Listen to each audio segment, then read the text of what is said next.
McLaren. I am here with my brother John McLaren, and you are watching the CLF Research YouTube channel.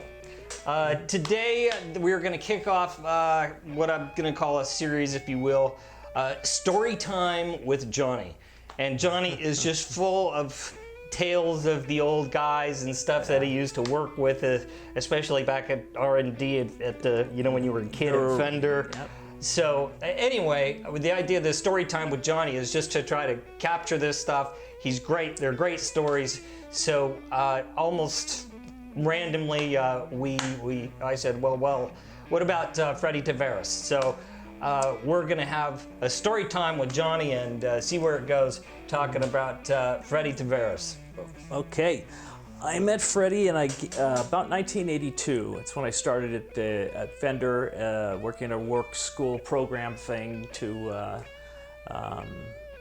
avoid going to high school classes. Well, that's what it was. Basically, yes. You get high school credits, like class credits, for yes. having a job that they don't pay you to do. Yes. So he worked for Fender instead of going to some of his classes, legit. Right. Yes. Yes. But you didn't get paid. I didn't get paid. Originally, I didn't get paid, but I got to work in the original 1952-51 built 500 South Raymond buildings, where really things took off, where things happened. But that's where the Fender company that's really where it really grew. Yes. The 500 South Raymond. Right. And next to it was the gigantic CBS building right next door. But I was in the original buildings, and exciting time. You know, the buildings weren't all that well maintained. A lot of leaky roofs. You know, a lot of yellow. They were good. They were getting old. Yeah, buildings by then. You know? They were a bit run down, and you can never count on the air conditioning to work, and everything was yellow because everybody smoked. But anyways, I remember meeting Freddie, and he came up to me. He had a Hawaiian shirt on and a pith hat. Now, he originally came from Maui, and his history goes back to Maui. But, a Hawaiian man. A Hawaiian man, and this guy was the most gentle, nice guy you could ever meet. He was just a guy that you warmed up immediately with, felt comfortable with right away. And so I remember having a chat with him, trying to learn more and more on what he did at Fender and the history, because I knew he was responsible for an awful lot of, you know, stuff with the Stratocaster. And so here you were, the curious kid, on the loose at R&D, and of course we'll come back to another time. But our dad had become the big boss, the president of the CBS Musical Instruments division. So Dad was the biggest cheese in CBS Musical Instruments. And John, he joked that Dad was the highest paid guy, and I'm the lowest paid. What I was told, when I did actually get paid, I was paid minimum wage. At the time was $3.35 an hour. And that's when I graduated from high school. Oh, so then you were legit on the payroll. I had everything, and I had my badge and everything. I was really proud of it. And I remember doing the deal. I knew I was going to get hired, but I had to go to the Human Resources Department. And I think it was Diana Hunt. And she interviewed me, and she said, okay, well, we're going to hire you, and we're going to start you at $3.35 an hour. Is that acceptable with you? And I said, yeah, sure, yeah. Now, there's no CBS benefits packages, no stock stuff that people would get, you know, options and all that. Is that okay? I said, absolutely. Now, there's no insurance as well, so you have no insurance. Is that acceptable with you? And I said, absolutely. So I did one hell of a bang-up job negotiating my deal, and then I found out later, out of a $5 billion a year company, I was the lowest CBS employee, you know, in the whole company. They didn't pay minimum wage. They did for me. So. Wow, geez, that's really something. You've come a long way, John. Now, here we are. Yeah. Doing this. Yeah. So, so that's it. Anyway, so that's how he ended up.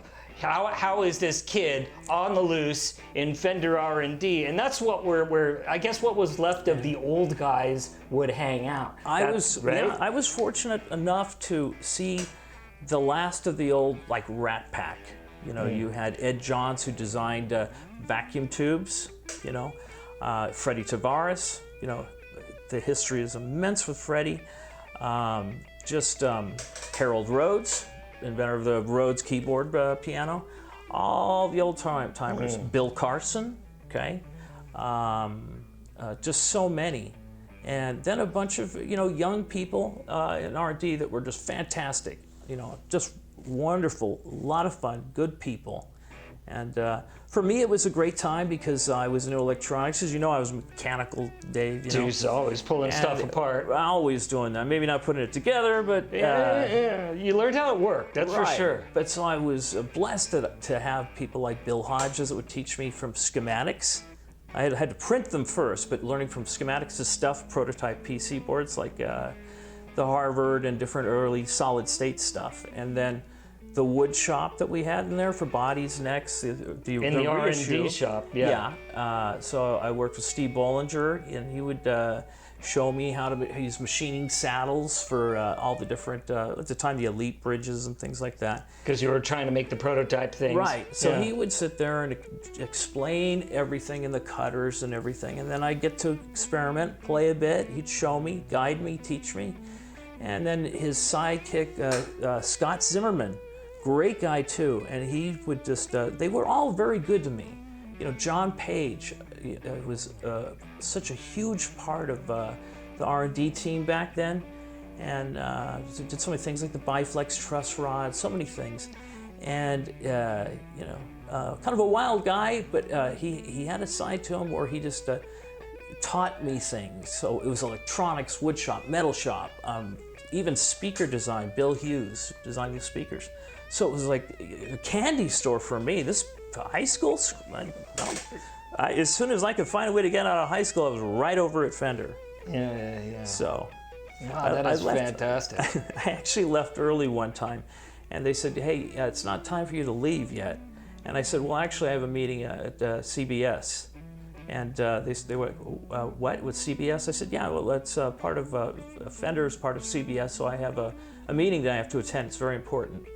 And they looked very confused and went, "What the hell is this kid talking about?"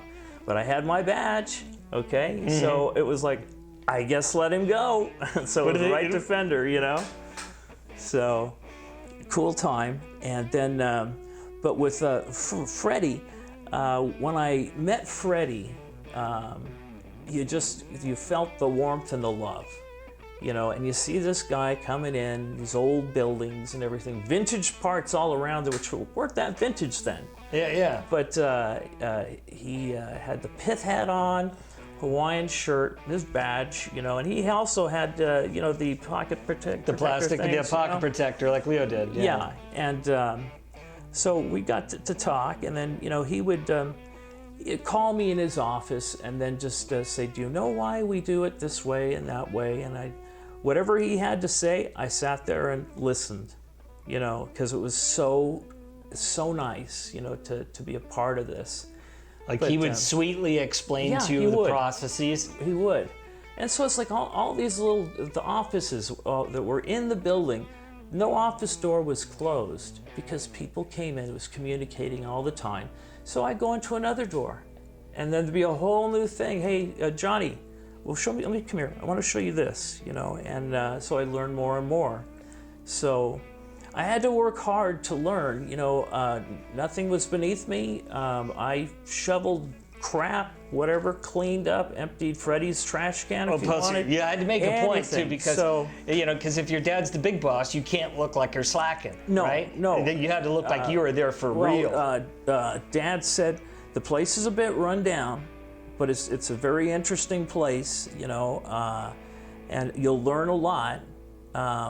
But you're also the son of the boss. So you've got to make sure that whatever they ask you to do, you do, And I was more than happy to do that. Don't embarrass him. Exactly. Above all, don't embarrass him. Don't embarrass. Well, I think you actually said that, Dave. Tell him about the time you had the company card. Oh, okay. Was it a CBS company credit card? Back then, CBS was self-insured. So Dad's company car and everything was not under Allstate or anything. It was CBS, self-insured. And the top executives were issued a Visa card. On the Visa card, the blue part at the top said CBS. Yeah. So I would take that card and fill the company car form, whatever. Well, like at home, Dad, Dad needs to get his car filled up, right? And so you'd go down there and fill it, Johnny, fill it up and use the wash CBS it while you're at it. So, anyways, I forgot to return the card to him, and I had it for a few days, and it was senior ditch day. So in high school. In high school, and so we went to Catalina. And I might have had a little island. It's 26 miles across the sea. Yeah, right. It's a fun place to go. The Wrigley's mansion, the Wrigley's chewing gum family home was there. Anyways, so we ended up in Catalina, and I might have had $10 on me. Yeah. It was worth a little more back then, but. So we didn't really have much money, and we didn't know what to do. We were actually not old enough to rent a golf cart. Yeah. Okay. So there was a little fishing boat thing. We could rent aluminum boats. So we're looking at them and thinking, well, that'd be great if we could do this. How do we get the aluminum boat? And they said, well, you need a credit card. The old man there. And I said, I have a credit card. So I'm 18, and I give him the CBS card, and he's looking at it, and he says, can I see your ID? Okay. My driver's license says John McLaren on it. Yeah. The CBS says CBS, and it says President of CBS Musical Instruments Division, John C. McLaren, President. So here I am at 18, and I got a Visa with probably $100,000 credit, and I rented the aluminum boat. And so we all piled in, had a great time going around there. Problem was, I knew I was going to be in trouble for this one. So I gave Dad his card back, and I was wondering where that was. Yeah. So here you go. So then I went back to work at Fender, a few days later, and then I get called up to the corporate headquarters, and they said, your dad wants to see you, and Pat Madigan, which was Dad's, assistant secretary back then. And I was like, what's this about? So Dad goes, Johnny, you wouldn't have happened to have gone to Catalina and rented an aluminum fishing boat? And it was like, okay, yeah. So I think Pat, he was mad, but Pat thought it was kind of funny, and the bill had actually gone all the way to corporate BlackRock in New York, the headquarters, for processing, Uh-huh. And so then it comes back, and they just wanted to have it signed off, not knowing why Dad had a fishing boat on the Catalina, but it was me. So they signed it off as okay, as part of the expense. It was approved. It was approved, but oh my God, talk about being... it was so much fun, but I knew it was not going to be good, But at the moment in high school, the moments. But the card was really interesting because when it was the man's fault for saying you need a credit card, and you knew you had this thing just burning up. I had no choice. It's either my library card. It works for gasoline all the time. Yeah. It must work for other things too. This magic piece of plastic from CBS. It was really quite a blast. But I get the car filled, and then I give the card to the gas station attendant. He says, CBS, and is this your father? I say, yes. Is he a cameraman or what? And it's like, oh boy. Because they always think it's like television CBS, stuff. it was, Dallas and all of the musical instrument side. Right. Not TV. Yeah. But at the same time, the car had a 25-gallon tank, and I had a little Fiat Spider. So I put in which car are you talking about filling up? He had a Buick Park Avenue Electra. The blue one? The blue, navy blue. Luxury liner. That was still the full size of the time. Yeah, at the time it was large, like a Cadillac Fleetwood. Mm-hmm. And so I managed to put 27 gallons. That was his company car. Yeah. And registrations, CBS New York and New York. Yeah.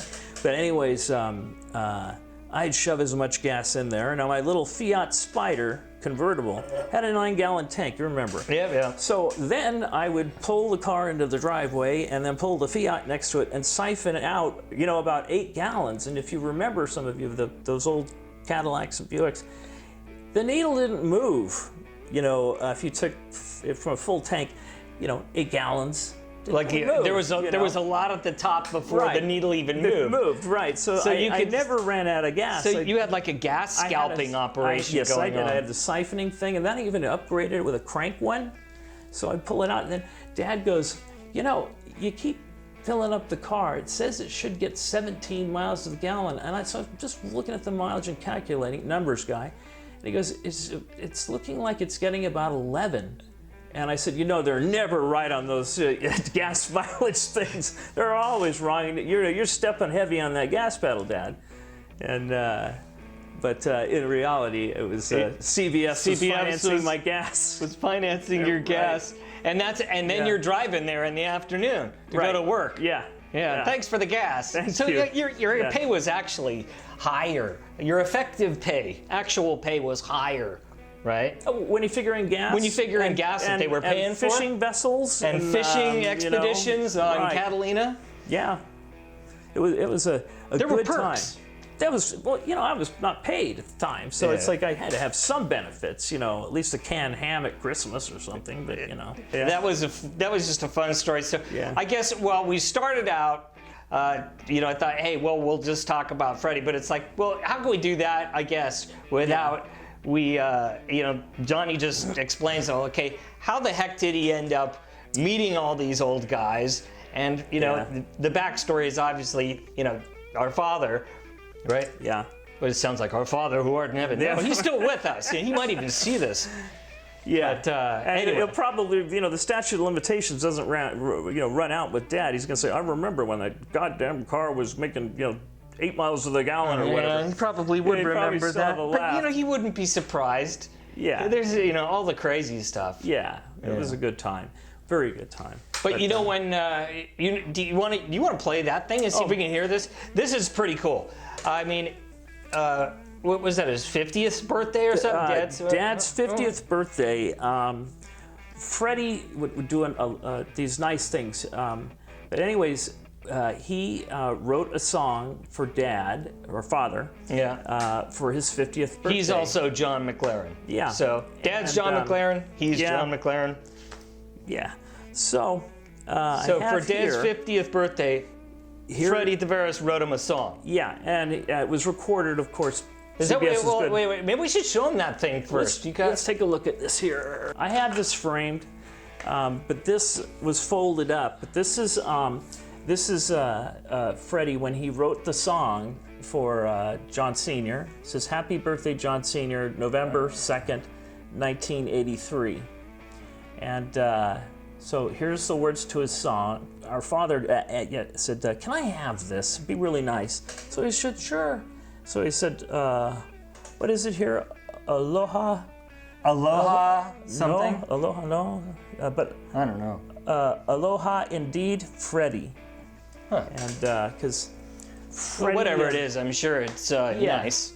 But here it is. I think what you do is you push play on that thing and try to hold it up to the mic. All right, folks. So part of this process with BBE many years ago, so it might get clear. You're holding it up. I'm visualizing a South Park episode. Yeah. Let's see. Anyway, here we go. Let's see if this works. Here we go.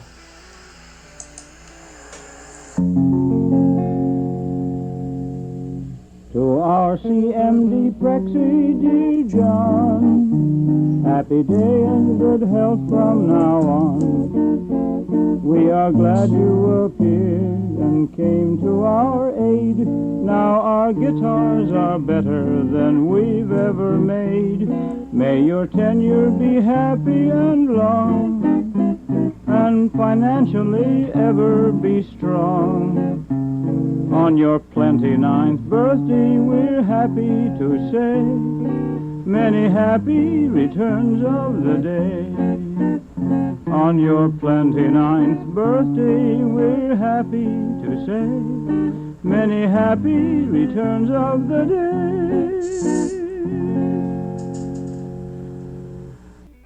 That is beautiful. It really is. I get a little teary-eyed, because Freddie singing. Yeah. To Dad on his birthday is pretty cool. Well, you see, the neat thing about Dad was that prior CBS executives high up or whatever wouldn't visit R&D, wouldn't visit any of that. They stayed in their corporate office. You know, his office was amazing. You know, had a Steinway piano in it, a living room, really nice bird's eye maple desk. You know, it was spectacular. Yeah, I vaguely remember the bird's eye maple nice. desk. Grass, you know, on the whatever they call it, wallpaper. But anyways, so he liked to go out and visit R&D and see how things were going. Dad did. And he pumped in a huge amount of money because CBS had neglected Fender for so long. And so put a huge cash infusion in. He brought in Roger Cox to run it. Roger is a genius, really good guy, straight up guy. And so he liked to see how things are coming along. He was overseeing the Vintage series as well as I. I got to see the creation of the Vintage series and how it was coming. And you know, Freddie was so much a part of that. Well, Dad comes from the music industry, so where other prior managers might have been more likely to come from New York corporate. They are, right. You know, they're company men, but they're not music industry people. Dad, was a music, and he loved music. He loved instruments. He loved teaching. You know, as far as the teaching programs that Yamaha had, it was all about musical instruments. CBS basically poached Dad from Yamaha to try to revive the musical instruments division. Charlie Wassam, he was the headhunter. And just for the record, you know, he was the headhunter that was pursuing John Sr. Starting in 1979. We were getting the gray CBS envelopes. And they had a feeling that things were not going well with Fender. They were concerned, you know, they wanted to maximize the profits. Anything that started to dip, they were concerned. You know, very much about the dollar. Mm-hmm. So finally, when John Sr. accepted the offer, there was a lot of offers going back and forth. It had to be good for him to jump ship from Yamaha, who loved Yamaha. He'd been there 16 years. Well, he actually started in '64 when he was in New York as the Steinway manager at the New York store. Oh, I meant, no, just with Yamaha. So like 16 years. Anyway. Yeah, started long time. Fully employed in '66 with Yamaha, but in '64 he was already doing work for Yamaha. Oh wow, okay. But anyways, so there was some changes in Japan with management, top management, you know, at Yamaha. At Yamaha, I'm sorry, and so he decided, well, what the hell, you know, one of his the companies that CBS owned was Steinway, and he loved Steinway. So and his first job here was when he immigrated from England. His first job in 1959 was working for Steinway and Sons in New York, and worked with Henry and John Steinway. There was a number of Steinway family members in there. Theodore was another one, and so anyways, he worked for Yamaha for many years, but CBS knew he was an industry leader already, and they really wanted him. They really, really wanted him, and he kept turning them down until finally the last offer that came in, the changes in Yamaha, he said, what the hell? Yeah, because he did it. Now, the one thing is, when he joined in 1980, his first day was January of '81, okay? There was a number of Yamaha people, Ed Rizzuto, you know, there was a whole bunch of Yamaha people that joined Fender, but you mean so Dad comes in there when he left Yamaha, then the Yamaha people said, hey, can we come over too? But Dad never solicited anybody, Dan Smith, Ed Rizzuto, anybody. It was never solicited anybody. They just wanted to come. Yeah, so Dad didn't poach these people from Yamaha. No. They wanted to come. Dan Smith and all of them basically applied and were hoping to get a job there. And so many of them did. There was other ones that didn't quite fit into the mix or whatever, but that's the truth of the whole thing. So they called it at Fender the Yamaha invasion. because they went, oh boy, you know, obviously they're getting very serious that we're going to have to straighten things up a bit. So it was known as the Yamaha invasion. Wow, I never heard that. Yeah, yeah. And so Bill Schultz, he really wanted to get out of Yamaha. He was back east. I think he was actually running the Everett piano division, keyboard division, things like that. And you know, he moved back and forth. Yeah, he wanted. I remember some story. He wanted to run something in the Midwest, and then once he got out there, he hated it, and he was calling, asking if he could come back. Yeah, he kept he had a little home just down the street from us, but he kept that home. But so Yamaha, Dad transferred him to one part of Yamaha and back east. He didn't like the winter, so you know he was accepted back to Buena Park here in California, and then went out again to manage the keyboard division, and then really wanted back again. And Dad had left Yamaha. Dad's gone from Yamaha. He's gone, so he's going. They were at the time very good buddies, good friends. You know, the Schultzes were. You know, it was like Mr. Schultz was like a second father to us. He'd take us out and do things, and when Dad wasn't in town. But anyhow, Schultz, he said, is there anything available for me at Fender? He goes, I don't care, I'll sweep the floors, anything. And so Dad said, well, Ed Llewellyn left. There's not really been any head person. You know, there's like temporary people that kind of came in that oversee things. He thought, well, you know, Bill's a band instrument guy, but he's got some experience in the Yamaha acoustics. So he said, well, I'll tell you what, in our living room, he said, okay, Bill, I tell you what, I'll make you president of Fender. So it was like, oh, sense of relief in the living room, I remember that. So that's how Bill Schultz got his start at Fender. He was brought in by in our living room. Wait, in our living room, right? In our living room, never forget it, you know. If you enjoyed this video, please be sure to click the like button and subscribe to see more videos like this one. Hope to see you next time. Thanks.